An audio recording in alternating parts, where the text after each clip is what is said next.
atından geri oturan kadın insan. Dine Koçoğlu Mırza'nın dürbürüyor bolçav arasında toslamışlar deyler. Assalomu alaykum, kurtlarımızda kut bolsun qardaşlar, mehmonlar. Ana mesajimiz burada bu gerçekten bir şey geçti. Kutlar uşaqlar. Oturamiz kelingizlar sizlar uchun.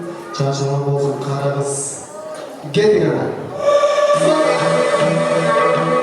Şalvarda bir geç çatıramiz, demek bolsana. Yetganimizda o'chib bersin deyler.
Kızlar, bakçalı olayı da gitkenler.